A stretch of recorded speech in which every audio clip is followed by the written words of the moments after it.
রাত আনুমানিক 8:30 নাগাদ হঠাৎ করেই চাঞ্চল্য ছড়ালো ধর্মনগর থানার কোয়ার্টার এলাকায়। জানা যায়, কোয়ার্টারের দুটি রুমে আচমকাই আগুন লেগে যায়। ঘটনার সময় ডিউটিরত ফায়ার সার্ভিসের কর্মীরা স্থানীয় এক ব্যক্তির কাছ থেকে খবর পেয়ে দ্রুত ঘটনাস্থলে পৌঁছান। ফায়ার সার্ভিসের তৎপরতায় অল্প সময়ের মধ্যে আগুন নিয়ন্ত্রণে আনা সম্ভব হয়। প্রাথমিক তদন্তে ধারণা করা হচ্ছে বৈদ্যুতিক শর্ট সার্কিট থেকেই এই অগ্নিকাণ্ডের সূত্রপাত হয়েছে।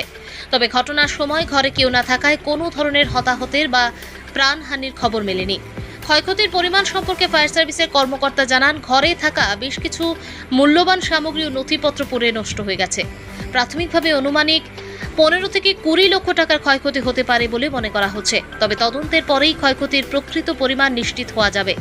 বর্তমানে পরিস্থিতি সম্পূর্ণ নিয়ন্ত্রণে রয়েছে এবং অগ্নিকাণ্ডের প্রকৃত কারণ জানতে আগামীকাল বিস্তারিত তদন্ত করা হবে বলে জানানো হয়েছে। ব্যুরো রিপোর্ট, আজকাল নিউজ।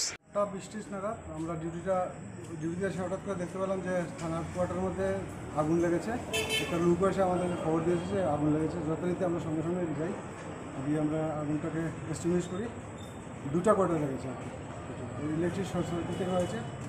ক্ষয়ক্ষতি অনেক ক্ষয়ক্ষতি হবে, এটা কালকে ইনভেস্টিগেশন করে বলবো।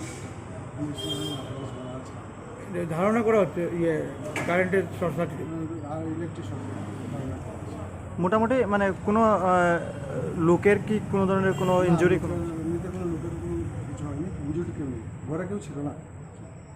আনুমানিক মানে কত টাকার ক্ষয়ক্ষতি হতে পারে আপনার মতে? আনুমানিক কত টাকার ক্ষয়ক্ষতি হতে পারে? 15 থেকে 20 লাখ টাকা হবেই, আরও বেশি হবে। ওদের ঘরে অনেক জুয়েলারি ছিল, ওইগুলো তো আমরা বলতে পারছি না। বর্তমানে আগুন তো নিয়ন্ত্রণে। এখন আগুন নিভে গেছে, আমরা জাস্ট নিভে আসলাম।